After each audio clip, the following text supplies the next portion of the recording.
川书第7年，闺蜜终于死了心，和男二离婚。我陪闺蜜夜场买醉，雪山蹦极，到最后她在海边扔婚戒时抹了把眼泪。行，就这吧，他俩就跟女主纠缠一辈子吧。老娘不伺候了，走，我们回家。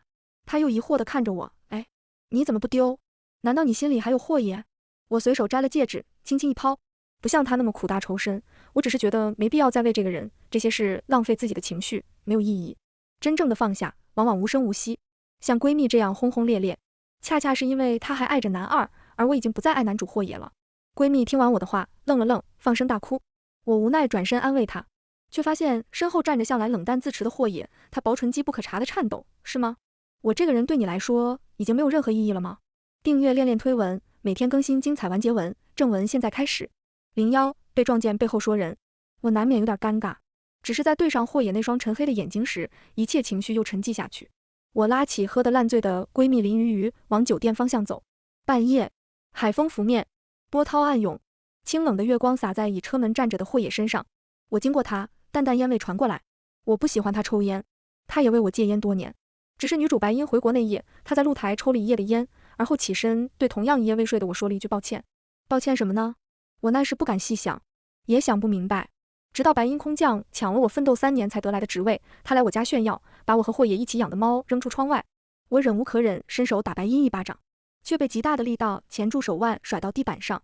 霍野扶住白音站在我的对立面，居高临下看我，不管发生什么事，你都没资格这么对他。我才明白过来，他抱歉的意思是他要选择白音了，对不起我这7年的情深错付。霍野叫住我，夜里海风静，他的声音带了点哑意，我送你们。好像预料到我要开口拒绝，他又补一句，你们喝酒开不了车，这样走回酒店不安全。我看不清他的神色，但林鱼鱼还在嘟嘟囔囔的流眼泪。我只能说好，麻烦你了，霍总。霍野开车门的手顿了一下。02，车内很安静，林鱼鱼倒头睡在了后排不省人事，我被迫坐在副驾驶，气氛微妙。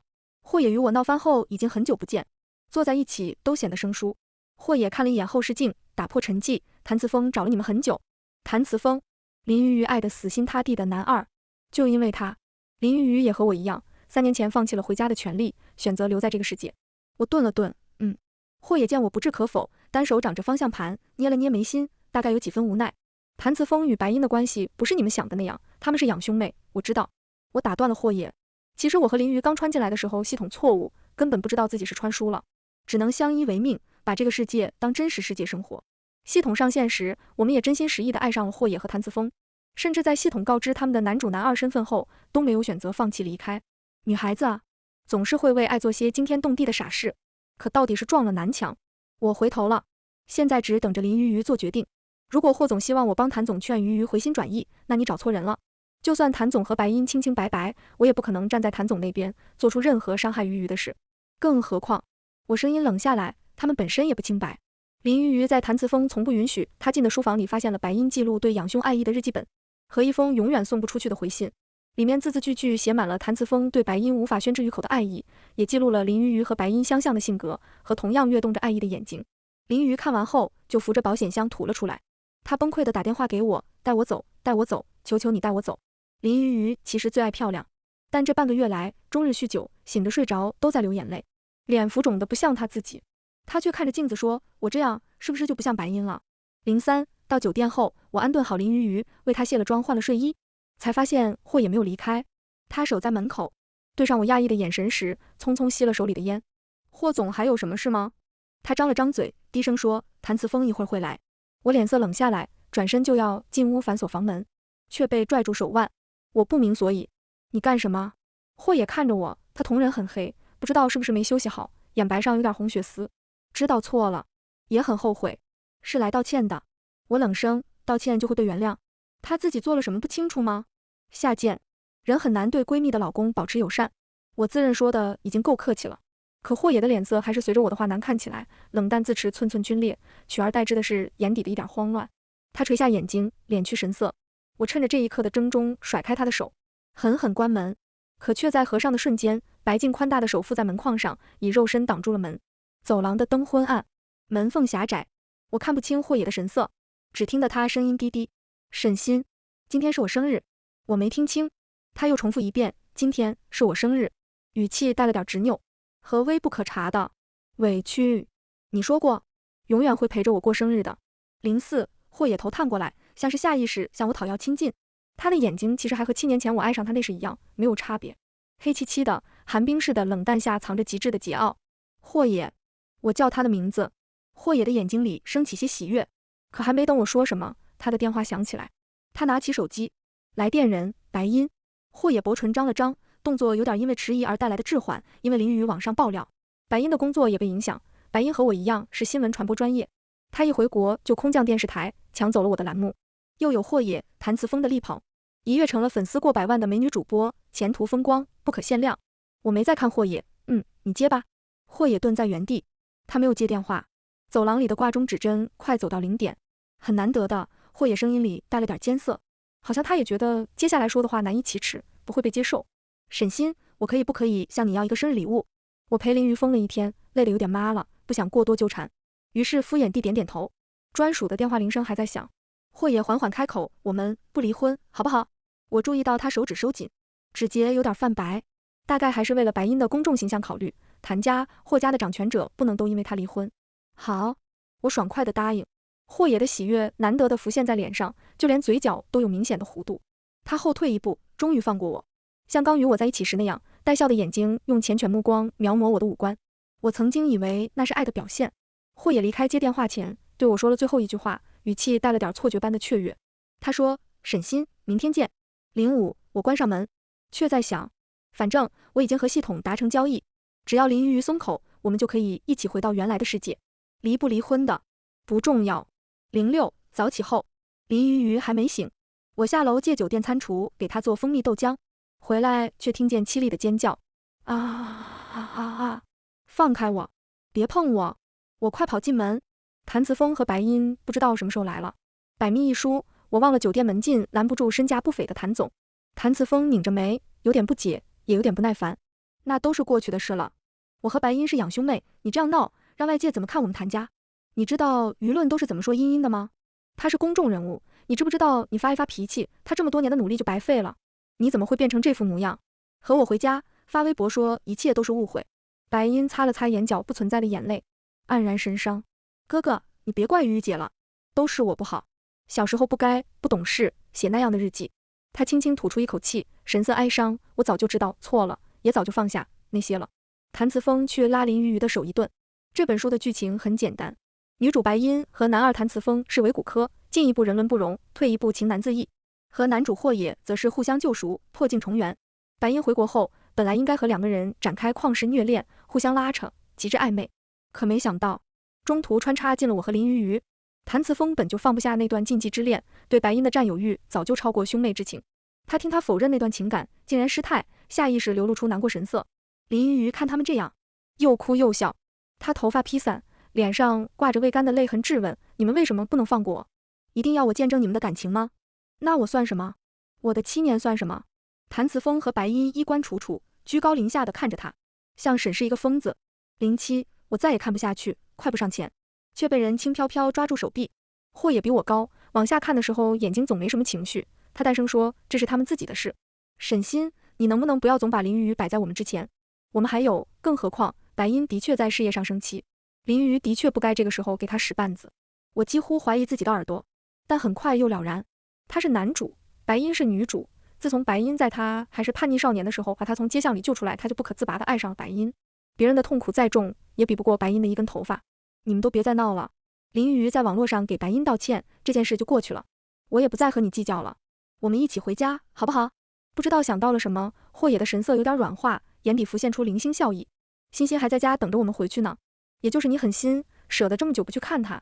欣欣是我和霍野一起养的猫，7年前我在登山的时候救下被仇家寻仇重伤的霍野，也同时救下了被野狗咬伤的一只三花猫。那个时候欣欣还是只很小的猫，充满了警惕，谁都不许靠近，除了我。我曾经开玩笑说他和霍野很像，眼神都凶凶的，除了主人谁都不让亲近。霍野冷眼盯着他半晌，好像跟他很不对付似的，转过头哼了一声。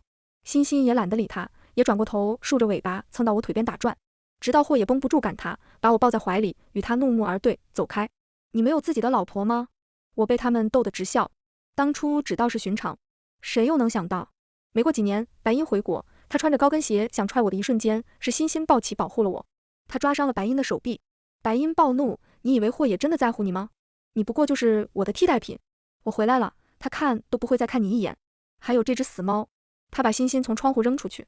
我震怒反击，却被霍野拦住。霍野带着白音离开别墅，白音挑衅地看我最后一眼，坐霍野送给他的粉红色跑车上扬长而去。我一瘸一拐，流着血下去找欣欣。一人一猫因为失血过多晕倒。那天我被送进医院，醒来小腹坠痛，医生指责我怎么这么不小心，都怀孕了还不知道当心点，差点小产你知不知道？我六神无主问他，欣欣，我的猫呢？医生皱了皱眉，什么猫？送来的时候就你一个人啊？我回去的时候，欣欣的身体还是很柔软，只是冰冰凉凉的，再也不会起身亲近的绕着我的脚踝蹭。08，我把滚烫的豆浆亲手一泼，霍野被烫得下意识松了手，他眼神沉下来，你干什么？我忍无可忍，我还想问问霍总干什么？欣欣早就死了，我给你发那么多条信息，你一条都没有回，你怎么还有脸提他？霍野的脸色变幻莫测，你在说什么？欣欣怎么可能死了？我明明每天都让白音去喂他。他转头看向白音，却见白音心虚的把头转开，不敢与他对视。霍野脸上的血色消失，他咬着牙，仍然试图抓住我。有什么事，我们回家再说。我狠狠甩开他，只吐出一个字：滚！我冲到林瑜面前，像老母鸡护小鸡崽子一样护在了他身前，毫不犹豫给了谭子峰2巴掌。从小养尊处优的谭少爷，被我2巴掌打懵了，他脸浮起红痕，看向我，又转头咬牙问林瑜瑜，就看着他打我。他们都知道，我和林瑜瑜比亲姐妹都亲，我做的事几乎就是他的心意，所以谭子峰不敢相信。但林瑜瑜不再看他，只是闭上眼流泪，抓住我衣角的手轻轻颤抖。我冷声开口，谭总，请回吧。他不会和你回去，你的所作所为不值得他再为你浪费哪怕1秒的时间。谭子峰，你这个人配不上他的爱。白音还想上前劝你怎么能打我哥哥呢？你分明就是记恨霍哥哥和我的事。我冷冷看着他，你再往前一步，我不仅会扇你，还会上网发帖，把你对我做的事也公之于众。白音，你大可以试试。白音咬牙跺脚，哥哥，安野哥哥，你们看他呀。可霍野和谭子峰都罕见的沉默了，没有回应他的撒娇。09，他们都离开后，我抱着林瑜瑜，没事了没事了，有我在呢，我带你走，我带你回家。林瑜哭得整个人都恍惚了。我们能回家了吗？我温柔轻声，对。他抬头愣愣地盯着我，眼神忽然变得清亮。不对，系统明明说过时空通道关闭了，你到底付出了什么代价安葬完欣欣后，为了保胎，我在医院治疗了很长一段时间，给霍野发的消息全都石沉大海。针剂一支支从细长的针管中推进我的身体，我每天蒙着被子哭，整个人都浑浑噩噩。护士认出我是前电视女主持，找我要签名。电视播着我昔日的节目，白音在荧幕内笑靥如花，光彩照人。护士笑着说，原来你是因为怀孕才卸任啊。我说呢，怎么忽然换成白音主持了？哎，你们圈内人是不是知道很多八卦啊？我听说白音和霍氏总裁隐婚了，是不是真的？我手指顿住。白音在社交媒体发布照片，晒霍野送他的粉色跑车，大大方方的艾特他，配文18岁时的生日礼物终于在25岁这一年收到。又拍盛大的烟花晚会，无人机表演，好像那位冰山总裁真的会弯下腰爱人，哪怕俗气，为了讨他一笑也不在意。直到他抱着一只小猫出镜，开玩笑的圈霍野，这是我们养育的第一个新生命。小猫是混了国外品种的长毛三花，漂亮的一塌糊涂，一看就知价格不菲。粉丝羡慕地问白音这背后的故事，白音讳莫如深，嘘，这就是我和霍总裁之间的秘密了。而后网上爆出陈年旧照，年少的霍野和白音曾在一栋废弃教学楼喂一只可爱的小三花猫。少年霍野的神色是我从未见过的温柔，原来他也会对这样的小生灵笑脸以待。原来他不喜欢欣欣，只是因为欣欣的主人是我。原来如此，我恍惚明白，爱情这种事的确没什么道理可言。我爱霍野7年，为了爱他倾其所有，一颗心毫无保留。可白音回来，只要站在那儿就赢了一切。11，又一夜被送进抢救病房，我哭着求医生保住我的孩子，护士都不忍，你这又是何苦？医生没有办法，说情况危急，如果一定要保住孩子，让我打电话给家属。我拨过去电话，霍野接起，嗓音冷质感的沙哑，带着一丝被打扰的不悦。什么事？我满头冷汗。阿野，你能不能来一趟医？阿野哥哥。电话那头雀跃的女声传来，打断我的话。静默几瞬，那边传来小声的窃窃私语，我听不清。霍野叹了口气，似乎是纵容的姿态。他对着电话开口，面对我时，语气又恢复了一贯的冷然。我在加班，有什么事改天再说。我愣住了，我刚刚打过他公司的内线，他秘书告诉我他早就走了。为什么骗我呢？霍野，为什么骗我呢？我是他的妻子啊，我为了保住和他的孩子受了这么多苦，为了留在他身边，甚至放弃回家。那夜，媒体爆出大新闻，拍到了美女主持白音疑似与霍氏集团总裁出入酒店，二人举止亲密。一夜未出，我唤醒了久违的系统，他机械音没有感情。宿主确认以孩子换取回到原来世界的机会吗？手机响起，喂。霍野的语气带着压抑不住的焦急，你发公告澄清和我进出酒店的是你，而不是白音，听到没有？我没有理会他，只是对系统说确认。系统化为光点消失，耳边霍野还在说你在发什么脾气，是你上次打了白音，你怎么还有脸发脾气？他一直寡言，难得说这么多话，以他的性格来说近乎失态。这次的事是媒体乱写，只是白音生病，我给他送药而已，你能不能不要再胡思乱想了？你以前不是这样的，沈心，你不要这么小孩子气。白音的前途难道不比我们这点矛盾更重要吗？12，林瑜抱着我嚎啕大哭，你为什么不告诉我？我怎么能让你一个人经历这些？我摸着他的头发，白音回国，你和他住在一个屋檐下，本来就很难过了，我不想你再因为我的事担心，这样就很好。我顿了顿，而且我现在也不在意了，就当是在这个世界玩了一场剧本杀。现在游戏落幕，我们也可以一起回家了。林瑜瑜抹了把泪，他咬着牙，不行，就这么放过霍野那个贱人，我不甘心。你等着，老娘一定给你讨回一个公道。我不解地看着他操作我的手机，打印出我在医院的 B 超记录、就诊报告，网购了一堆奇怪的鸡血和凝胶，最后抓耳挠腮，声情并茂地写了一封酸得要死又苦得要死的道别信。他桀桀地笑，我要让姓霍的痛不欲生。我不理解，但尊重。13，林瑜瑜开展了他的一揽子复仇计划，他被谭慈峰背叛，一蹶不振，但得知我的痛苦后，他喊着什么为了心肝有些事我不得不做就上了。我回到久违的别墅，在许久不用的书房放置他安排的那些东西。沈心，我身后传出一声错觉般的轻唤。书房昏暗，我被吓得手一抖，一页纸滑落到地上，是我的 B 超报告，清清楚楚写明白了我腹中曾经到来过一个小生命。我下意识往前一步，试图挡住那份报告，可霍爷似乎误会了我的意思，他眼角眉梢浮现出喜悦，也向前一步，将我密密匝匝地抱进了怀里。霍野埋手在我肩颈，深吸一口气，我浑身僵硬，推他却推不动。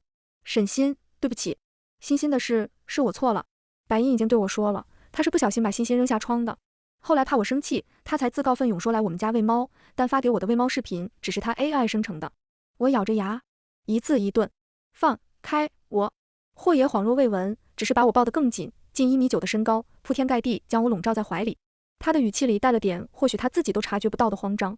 白音不是那样的人，他从小就很喜欢小动物，他在学校的时候也会喂流浪猫，他不是故意的，我没想到，对不起。沈心，你说得过会永远陪着我过生日的，你已经食言过1次了，不能再食言第2次好不好？你答应过不和我离婚的，不要把那份离婚协议书拿给我看，我知道你还爱我的，不要再说气话了，别这样对我，我也是人，我也会难过。话到最后，不知道是不是我的错觉，霍野似乎有一丝哽咽，只是书房里太昏暗了，光透过窗帘进来。霍野举起我的手，一线光落在我的手指上，明亮的一圈，像一枚戒指。我们还在过苦日子，住出租屋的时候，霍野就曾这样哄我。那时的他抱着我，吻我侧脸，吹灭生日蜡烛。我会让你幸福，许愿说得像发誓。我逗他，不然呢？霍野看着我的眼睛，黑沉沉的，让人无限沉溺。不然我就去死。我惊叫着去捂住他的嘴，不要胡说。呸呸呸呸，过生日呢，说这么丧气的话，你应该说年年有今日，岁岁有今朝才对。我有点不好意思，红了耳朵。我也会永远陪着你的。霍野眼睛里漾着温柔的笑。其实我们真的有过很幸福的时光。硕大的钻戒在盛大的婚礼上落在我的指尖，霍野向我许诺过一生一世的爱。他食言后，我把戒指随手抛进了大海里。而如今，漂浮着灰尘的书房里，戒指又落下，套在我的手指上。霍野垂眸，神态似乎有点委屈。我生日那天晚上，我请了团队，在海边捞了一夜才找回来，不要再丢掉了，好吗？我卡住往下滑落的戒指，听到自己平静的声音，不好。14，时间仿佛凝滞，我把戒指摘下来，又轻飘飘地扔出去。戒指在书房的地毯上咕噜噜滚了2下，无力地倒下。霍野面色蒙上一层茫然，他好像一丁点也不明白我为什么是这样的态度。他靠近一步，沈心。霍野身上熟悉的雪松味带了点白音惯用的香水味道传过来，反胃。我后退，语气是掩饰不住的厌恶。听不懂话吗？滚开！可霍野不明白，他真的不明白。在他眼里，我的爱坚实笃定，怎么会突然间消失得无影无踪？怎么会这样？霍野不解地试图伸手想要抓住我，动作因为恐慌有点变形。手机铃声打破僵持，白音的声音带着哭腔响起：“阿野哥哥，你帮帮我，他们要毁了我。”霍野皱眉，网络上铺天盖地的讨伐。林瑜用我的身份信息调了别墅的监控，把白音上门找事的录像拿到手后交给了媒体。他用谭慈峰的卡给媒体刷了数额巨大的一笔钱，买了最顶格的推广，势必要让这条视频全网流传。所有营销号通通启动。白音把猫丢下窗户的行为引发了众怒，网友把他的底细扒得底朝天，甚至连他暗恋养兄被家人强制送出国的事都查了出来。卧槽，还真是！之前谭慈峰的妻子不是爆出来过吗？但谭家公关太牛，很快就压下去了。当时我还以为谭慈峰的老婆疯了呢，没想到他真的跟自己继妹搞到一块啊！那我是他老婆我也发疯，多恶心啊！又不是只骗人。楼上加一，哎，话说你们不觉得那个差点被白音踹到的女人很眼熟吗？卧槽，那不是沈欣吗？那个白音栏目的前主持。槽，越扒越有。白音是空降抢人职位，又抢人老公。那个一直和白音传绯闻的霍氏集团总裁，其实是沈欣的老公。白音他又是小三，职业小三吗？怎么一次性介入2个家庭，给我整不会了？到底是伪骨科还是傍大款？能不能给个准话？那这2个男人也眼瞎，就喜欢这么个虐猫人。15，其实林瑜干这些事，严格意义上来说有收到法院传单的可能性，但他满不在乎，我明天就走了，在这个世界就相当于死了，他有本事到阴曹地府去告我。哦，去了也找不到我。嘻嘻。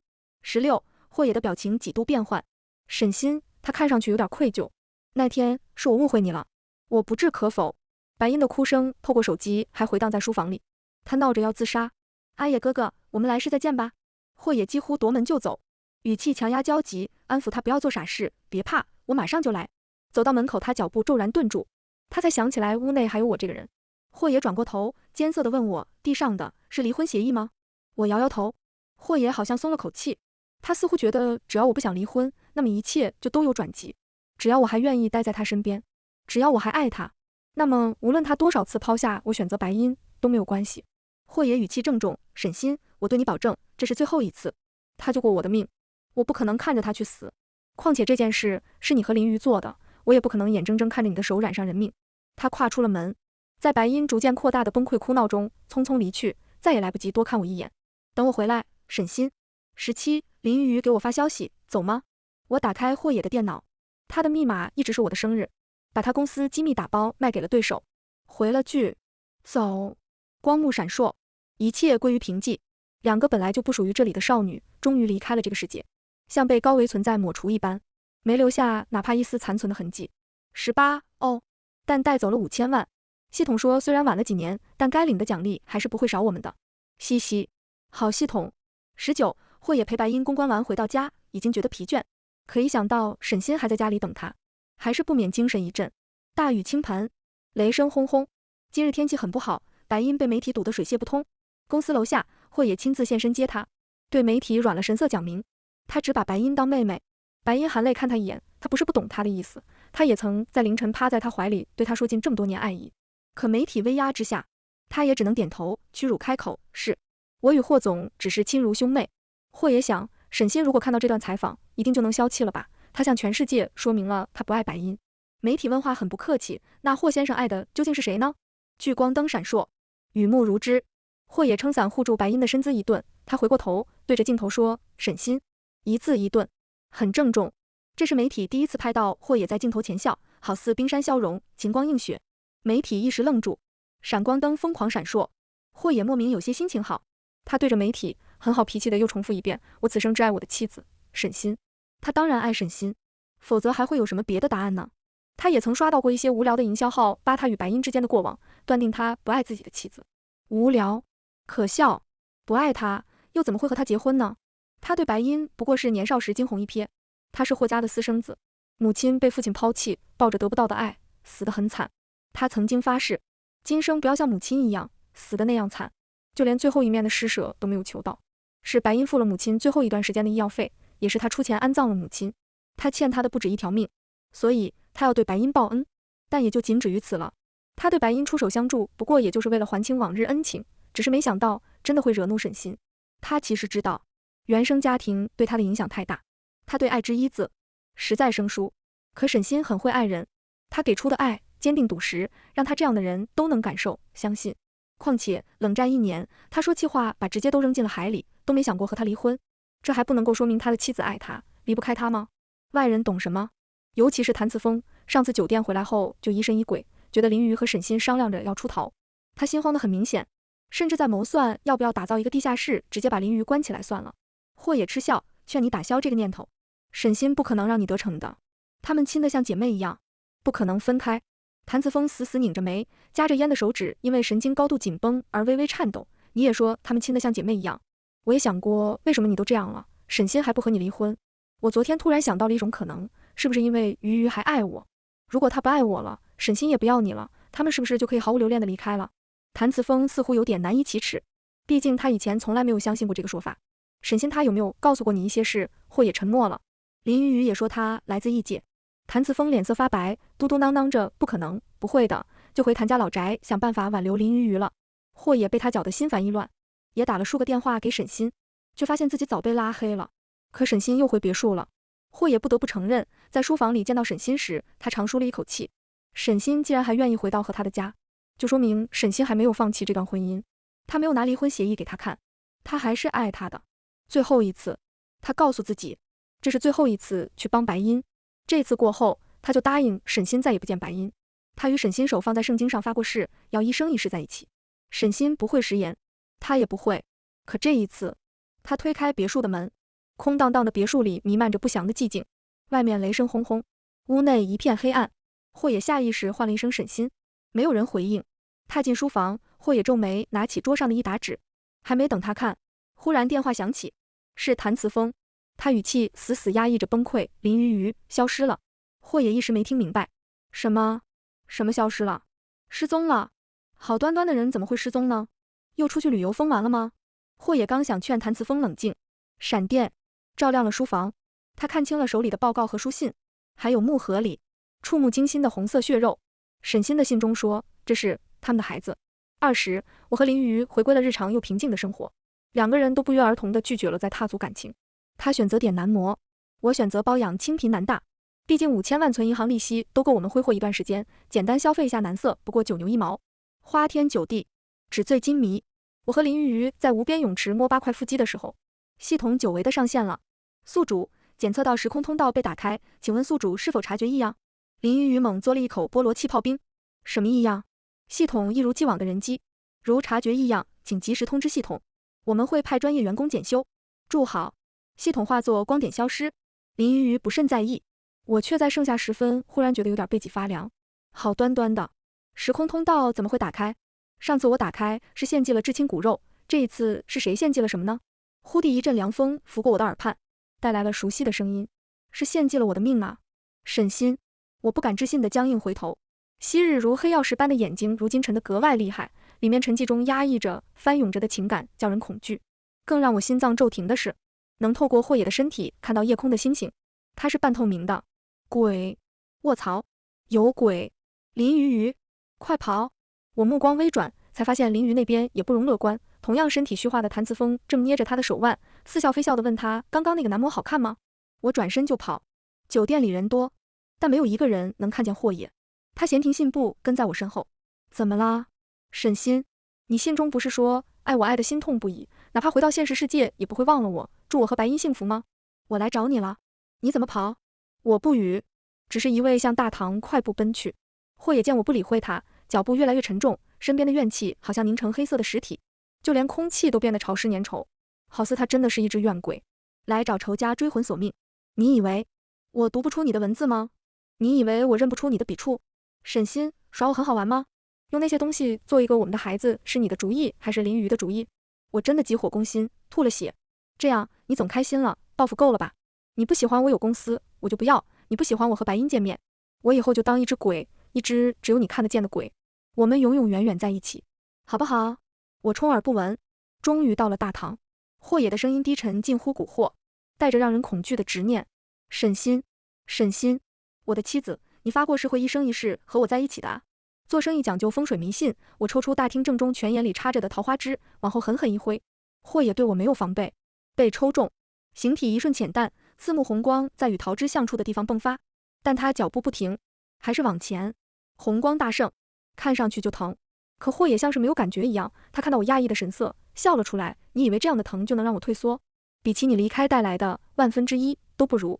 我没招了，只能挥砍桃枝，就像修仙文里喊佩剑一样喊。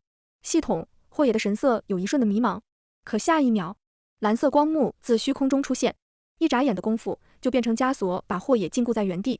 无机制的声音响起，发现侵入者，已通报流程，3天内处理完毕。不论霍也怎么挣扎，都不能再靠近我半步。他目眦欲裂，沈心，我松了口气。呼，自有系统为我出鞘。21，系统和我们讲前因后果的时候，我和林鱼鱼还惊魂未定，只能在酒店叫了一大堆客房服务送餐，红酒牛排塞了一肚子，还学国外人喝了点白兰地镇静。系统，来点吗？我举杯，同礼貌拒绝，不用，谢谢。林鱼鱼比我幸运，他随身带着寺庙里开过光的护身符，谭慈风近身就会被灼伤。他看出来后，抓起护身符当纸虎用，痛痛快快揍了谭慈风一顿。他确实从那场失恋中缓过来了。经历过的都知道，时间不仅会冲淡一切，还会带来仇恨。刚跟前男友分手的时候固然难过，但过了几个月后就会想杀了他。没有比这个时候前男友送上来给打一顿更爽的事。况且他还是异世界偷渡，打他都不用负法律责任。系统给我们播放我们离开后小世界的影像。我们走后，霍也的确如林鱼设想的那样，被他留下的信息气得直接呕出一口血。谭慈风也找他找得几近疯魔。两个男人以为我们能做的最多的也就是离婚，离婚还能再复婚，可没想到他们以前当胡话听的来自异界之类的话竟然是真的。我和林鱼鱼竟然真的在监控眼皮子底下消失了，而且消失得无影无踪，哪怕把地球都翻过来也再也找不到。霍也找了3个月以后就疯了，他开始出现幻觉，每天在无人的别墅幻想和我仍然在一起幸福生活。阿姨被他吓走了一个又一个。霍也从小就生活在动荡的环境里，精神状态本就不好，被林鱼狠狠一刺激后离人就更远了，可能也是传染。谭慈风也开始变得不正常，他整日酗酒，喝到胃穿孔，喝到吐血，喝到酒精中毒。白音被他两下到，连夜放弃自己本就岌岌可危的事业，逃出了国，但失去谭或两家的接济，他的女主光环也不好使了，生活一落千丈。直到有一天，霍爷想要吻我时，忽然站不稳，摔倒在地，手心摸到地毯上一枚孤零零的戒指，他的婚戒还戴在手上，这一枚是被我抛弃的。恍然梦醒，他抱着那枚戒指，像个被遗弃的孩子一样蜷缩在地毯上，嚎啕大哭。霍爷把风雨飘摇的公司卖了出去，所得的钱都拿来投资玄学，不知道他从哪里找来了一个道士，竟然真的有偷天换日之法，只是这个法子需要人以命相酬。深山老亭，风吹动远处深翠，霍爷眉目不动。我换，对他来说，没有沈心在，他留着一条命也没有意思。谭慈风也垂着头，如魂不在体。我也换。我和林鱼鱼相顾无言。系统收走光幕，3天后，专项人员就会处理他们的灵魂。异界偷渡，他们会被押回主神空间受审，刑期300年起。他又公事公办道，为弥补我们的工作失误，已为2位发放补偿5000万该世界流通货币，已打到账户上，请查收。我和林鱼鱼被天降横财砸得喜笑颜开，冰冷的前夫哥变成了热乎乎的钞票，当场表示要请系统吃饭，统还是礼貌拒绝不了，我吃不了。22，最后饭还是我和林鱼去吃了，胡吃海喝，不知昼夜的闹了3天。第3天醒来，我们还是宿醉。系统出现，他们想见你们最后一面。我和林鱼鱼摇摇头，不见。系统彻底消失，这次以后大概再也不会见了。我拉开窗帘，阳光从落地窗照进来，夏日晴空，又是新的一天。全文完。